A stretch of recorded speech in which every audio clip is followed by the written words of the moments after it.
వందే మాత్రం. నేను journalist Navata. Welcome to R Voice. నేను ఒక వీడియో చూపిస్తాను, వీడియో చూడండి, చూసిన తర్వాత మాట్లాడుకుందాం. నిజంగా ఇలాంటి వాళ్ళను ఉరి తీయాలా వద్దా మీరే కామెంట్ సెక్షన్లో తెలియజేయండి. 1400 की आएगी तो हम से सीधो आपको पॉइंट करवा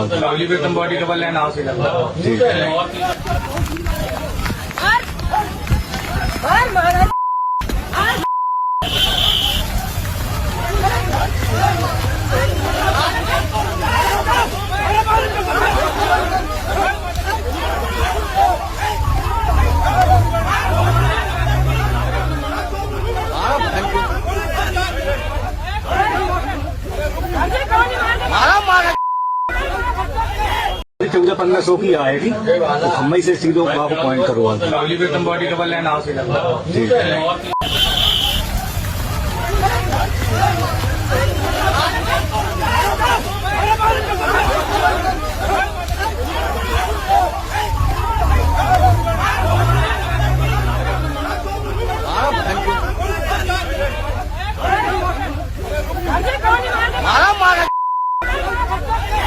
चौदह 1500 की आएगी तो हम से सीधो आपको पॉइंट करवा సో చూశారు కదా వీడియో. ఇది ఉత్తరప్రదేశ్లోని జలాన్లో జరిగింది.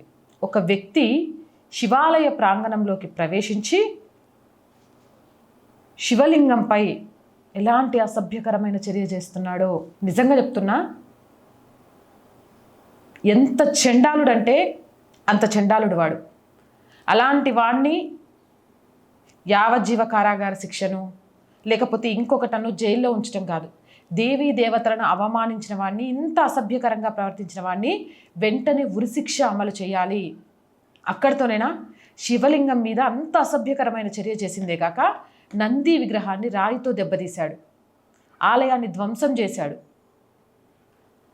ధ్వంసం చేసి అక్కడి నుంచి పారిపోవాలనుకున్నాడు. కానీ సీసీటీవీలో వాడు చేసిన దుశ్చర్య మొత్తం కూడా రికార్డ్ అయింది. అందులో ఉన్న వాడి ముఖ కవలికలను, ముఖాన్ని బట్టి అక్కడున్న స్థానికులు గుర్తించి వాడిని పట్టుకొని దేహశుద్ధి చేసిండ్రు. దేహశుద్ధి చేసి పోలీసులకు అప్పచెప్పిండ్రు. అప్పుడు అనంతరం అధికారులు శివలింగిని పునరుద్ధరించారు మరియు ఈ కేసులో తదుపరి చట్టపరమైన చర్యల్ని ప్రారంభించారు. ఇక్కడ శివలింగాన్ని పునరుద్ధరించడం లేకపోతే ప్రక్షాళన చేయడం, నంది విగ్రహాన్ని కట్టించడం, ఆలయాన్ని కట్టించడం కాదు సార్, మేము కట్టించుకోగలం, చందాలేసి తలా ఇంత కట్టించుకుంటాం. అక్కడ ఇది యోగి ఆదిత్యనాథ్ కాదు. ఇలాంటి వాళ్ళు మీరు ఎలాగైతే ఆడపిల్లల మీద అత్యాచారం చేయాలంటే భయపడుతున్నాడో, ఎలాగైతే ఆ భూములు కబ్జా చేయాలంటే భయపడుతున్నారో, ఎలాగైతే ఉగ్రవాదులుగా మారాలంటే భయపడుతున్నారో, ఎలాగైతే పేదలను కొల్లగొడితే భయపడుతున్నారో, అలాగ దేవాలయాల మీదకి రావాలంటే కూడా భయపడే విధంగా ఎన్కౌంటర్ చేయాలి. ఇలాంటి వాళ్ళని నడి రోడ్డు మీద ఉరిశిక్షలు అమలు చేయించాలి. లేకపోతే దేవాలయాల్ని కాపాడుకోవడం, పవిత్రతను కాపాడుకోవడం చాలా కష్టమవుతుంది సార్. ప్రతి ఒక్క వెధవకు అలవాటైపోతుంది దేవాలయాల మీద ఇష్టం వచ్చినట్టు ప్రవర్తించడం, ఆ తర్వాత వాడిని తీసుకొని జైల్లో పెట్టేసి ప్రక్షాళన పూజలను చేసేయడం. ఏంటి సార్ ప్రక్షాళన పూజ?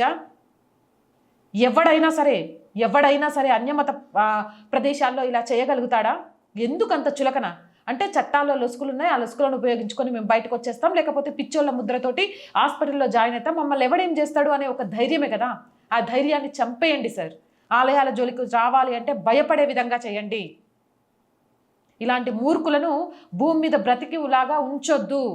నేను చెప్పింది తప్ప రైటా? మీ అభిప్రాయం ఏంటి? కామెంట్ సెక్షన్లో పెట్టండి. మోర్ వీడియోస్ కోసం ఛానల్ వెంటనే సబ్స్క్రైబ్ చేయండి. అండ్ రోజు చెప్తుందేనండి, R group of channels, R voice, R political, R Sanskriti, 3 మన ఛానల్సే. So please subscribe our channels. Content బాగుంది అనిపిస్తే లైక్ చేయండి, షేర్ చేయండి, అండ్ మీ అభిప్రాయాన్ని కామెంట్ రూపంలో తెలియచేయండి. అండ్ ఆర్థికంగా ఆర్ వాయిస్కి చేతగా నిలవండి. మీరు చేసే చిన్న సహాయం కూడా ఈ ఛానల్ ఇంకా ముందుకెళ్ళడానికి ఎంతగానో ఉపయోగపడుతుంది. ఆర్థికంగా సపోర్ట్ చేయాలి అని అంటే సబ్స్క్రిప్షన్ పక్కనే జాయిన్ అనే బటన్ ఉంది. 1 to 5 లెవెల్స్ ఉన్నాయి. ఏదో ఒక లెవెల్లో సపోర్ట్ చేయండి. లేదా స్క్రీన్ మీద గూగుల్ పే, ఫోన్పేతో పాటు అకౌంట్ డీటెయిల్స్ ఉన్నాయి. మీకు తోచిన సహాయాన్ని అందించవచ్చు. వ్యాపార ప్రకటనల కోసం, మార్కెటింగ్ యాడ్స్ కోసం 8328500576 నెంబర్ని సంప్రదించండి. జై హింద్, జై భారత్.